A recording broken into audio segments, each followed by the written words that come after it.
Budi pun kaget. Di seberang tempat Budi jualan sudah terbangun satu rumah makan.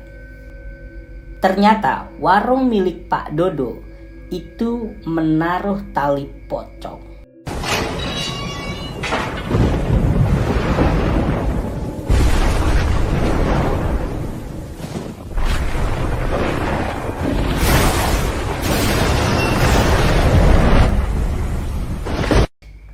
Assalamualaikum warahmatullahi wabarakatuh. Kembali lagi bersama saya Dewa Ruci.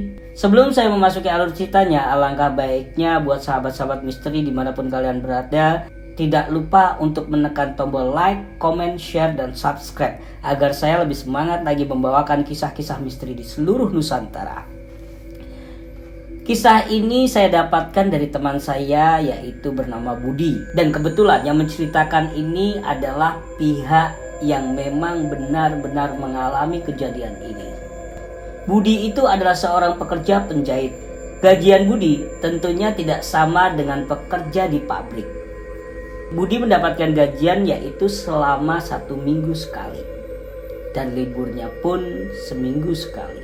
Tetapi keinginan Budi untuk membuka usaha sangat kuat sekali. Bahkan dia pun rela untuk lembur dalam bekerja. Budi ini sudah memiliki istri tetapi belum memiliki anak. Awal dari Budi ingin membuka usahanya sendiri dikarenakan Budi ingin mandiri. Setiap Budi gajian, Budi selalu menyisihkan gajiannya untuk menabung.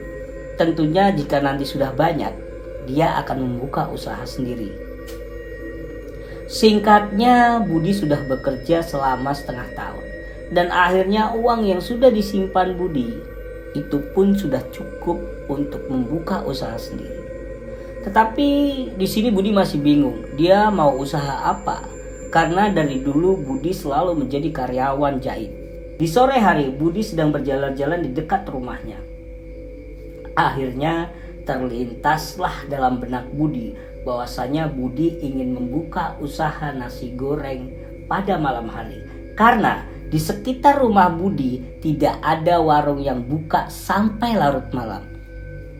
Keesokan harinya pun Budi menyiapkan barang-barang yang dibutuhkannya. Contohnya seperti gerobak, panci, dan lain sebagainya. Setelah semuanya sudah komplit, Budi pun menemukan lokasi yang tepat untuk berjualan. Benar saja, ketika Budi baru mulai berdagang, dagangannya langsung diserbu warga setempat. Dan lagi di saat malam hari, di tepat lokasi itu tidak ada yang jualan sama sekali. Istrinya Budi pun ikut membantu karena jualannya sangat ramai sekali. Di sini Budi belum berani untuk mengambil karyawan karena segala sesuatunya masih bisa dihandle Budi dan istrinya. 1 bulan pun berlalu. Dagangan Budi semakin ramai, dan ramai. Setengah bulan kemudian, karena dagangan Budi sangat ramai, mau gak mau Budi akhirnya mengambil karyawan. Dan tidak tanggung-tanggung, Budi langsung mengambil 3 karyawan. Tetapi di keesokan harinya, Budi pun kaget karena melihat di seberang tempat Budi jualan sudah terbangun satu rumah makan. Tentunya jualannya berbeda dengan Budi. Budi berjualan nasi goreng, sedangkan di seberang Budi yaitu berjualan nasi warteg. Mungkin bahwasanya orang yang baru membuka warung itu melihat Budi jualan nasi goreng sangat ramai sekali. Hari pertama buka, warung itu masih terlihat sepi karena pelanggan-pelanggan di situ masih membeli nasi goreng milik Budi. Diketahui bahwasanya pemilik warteg itu yaitu bernama Dodo. Nah, singkatnya, karena warung warteg itu selalu sepi dibandingkan dengan nasi gorengnya Pak Budi, akhirnya sang pemilik warung itu pun berbuat yang tidak semestinya. Ternyata warung milik Pak Dodo itu menaruh tali pocong. Karena warung Pak Dodo sangat sepi sekali, akhirnya Pak Dodo memilih untuk memakai cara pelaris. Nah, diketahui bahwasanya Pak Dodo itu menemui salah satu dukun. Dan dukun itu menyarankan Pak Dodo bahwasanya Pak Dodo harus mengambil tali pocong mayat yang baru meninggal. Tepatnya mayat itu meninggal harus di hari Rabu. Harus di hari Rabu Kliwon. Di saat malam Rabu tiba dan kebetulan ada salah satu warga yang meninggal, Pak Dodo pun langsung bergegas untuk mengambil tali pocongnya. Di sini Pak Dodo tidak sendirian. Dia ditemani oleh salah satu karyawan Pak Dodo. Karena dia hanya karyawan, maka karyawan itu menurut saja apa kemauan Pak Dodo. Tepat pada jam 12 malam, Pak Dodo membongkar salah satu jenazah yang sudah dikuburkan. Dan di situ Pak Dodo langsung mengambil tali pocong itu.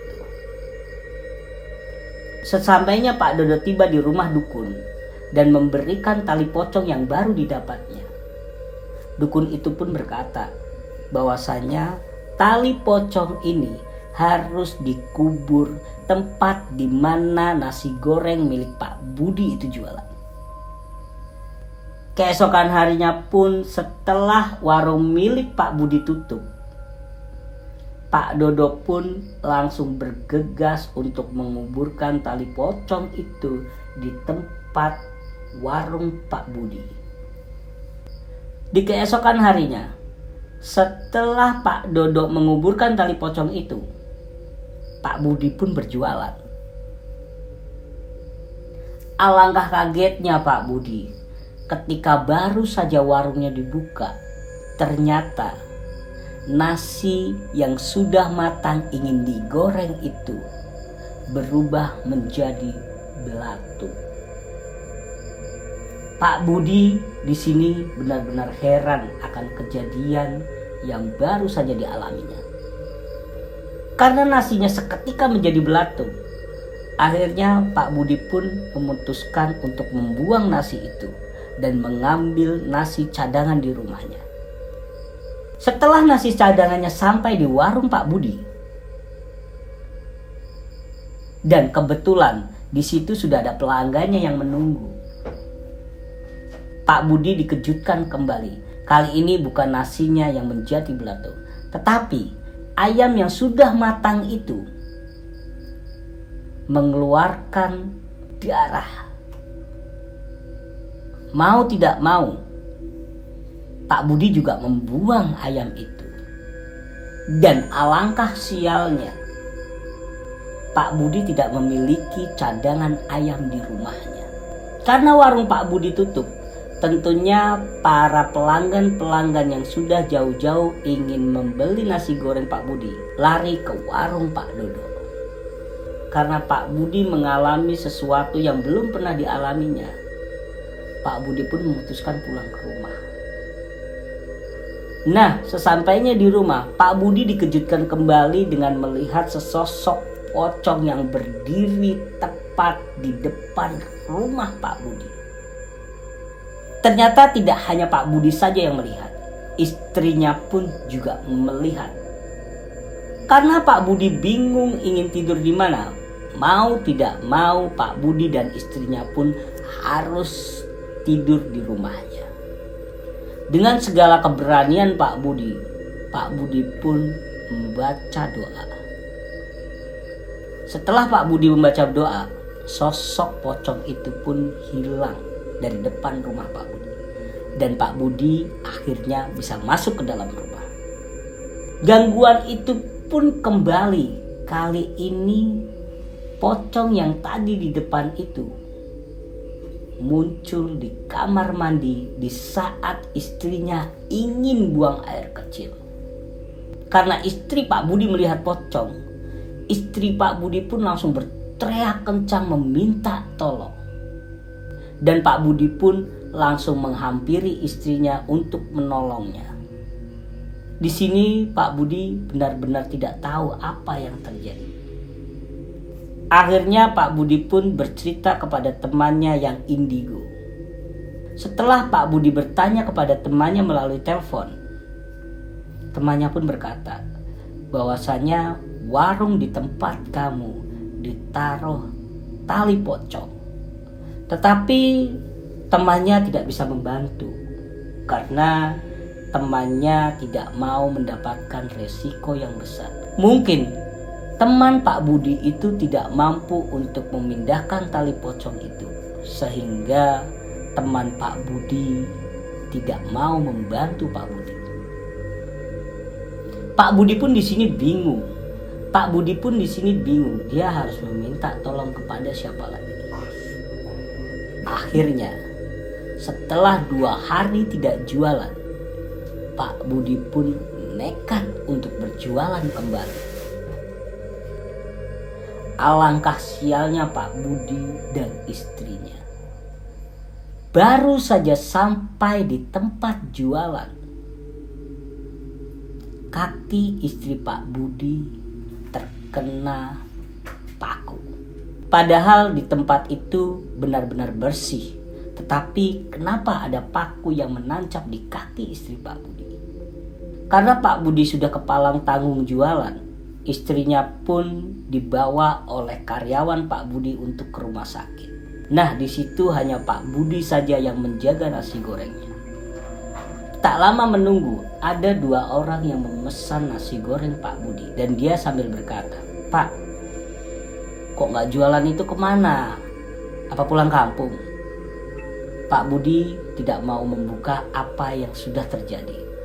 Pak Budi hanya menjawab, "Iya mas, saya pengen liburan, jualan terus kesel mas."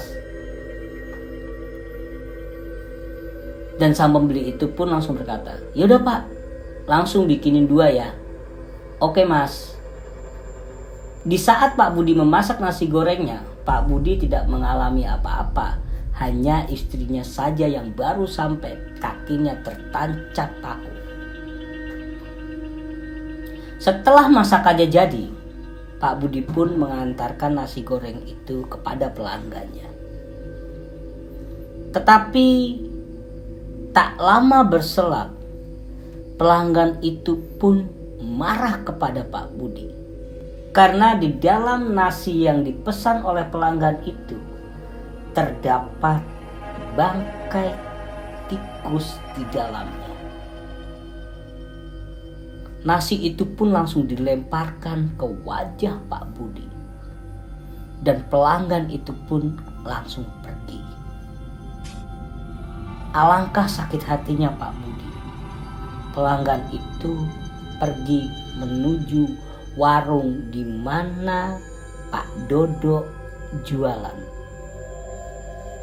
Setelah kejadian itu, akhirnya Pak Budi memutuskan untuk menutup warungnya. Karena Pak Budi tidak mau mendapatkan caci makian dari pelanggan-pelanggan berikutnya. Sesampainya di rumah, Pak Budi pun langsung menjemput istrinya di rumah sakit. Alangkah kagetnya Pak Budi dan istrinya. Ketika istrinya tadi ingin menuju ke rumah sakit, ternyata bekas luka di dalam istri Pak Budi sama sekali tidak ada. Mau gak mau, istri Pak Budi tidak jadi berobat. Tetapi setiap tengah malam, Pak Budi selalu diganggu oleh pocong. Pocong itu seolah-olah ingin mengambil nyawa Pak Budi. Pocong itu seolah-olah ingin mengambil nyawa Pak Budi dan istrinya. Akhirnya Pak Budi pun memutuskan untuk ke salah satu kiai. Setelah Pak Budi berkonsultasi oleh kiai, bahwasanya di tempat warung Pak Budi itu ditaruh tali pocong. Dan kiai itu pun berkata bahwasanya Pak Budi harus membaca ayat-ayat yang saya berikan agar kehidupan Pak Budi tidak diganggu. 3 hari berlalu Pak Budi tidak jualan, dan Pak Budi pun selalu membaca ayat-ayat Al-Quran yang sudah diberikan oleh Pak Yai. Akhirnya Pak Budi tidak diteror lagi oleh pocong. Tetapi alangkah naasnya Pak Budi, sekarang Pak Budi tidak bisa berjualan lagi karena Pak Budi benar-benar kehabisan modal. Dan Pak Budi pun hanya bisa melihat warung Pak Dodo semakin ramai. Setiap bulannya warung Pak Dodo semakin ramai. Karena Pak Budi tidak jualan lagi, akhirnya Pak Budi memutuskan untuk menjahit kembali. Dan sekarang warung Pak Dodo semakin ramai dan ramai. Itulah kisah yang saya dapatkan dari pengakuan Pak Budi sendiri. Dan kisah ini benar-benar nyata. Karena 3 hari yang lalu saya bertemu dengan Pak Budi. Di kisah ini saya belum bisa mendapatkan informasi dari Pak Dodo lagi. Karena kisah ini saya baru dapatkan 3 hari yang lalu. Saya Dewa Ruci pamit undur diri.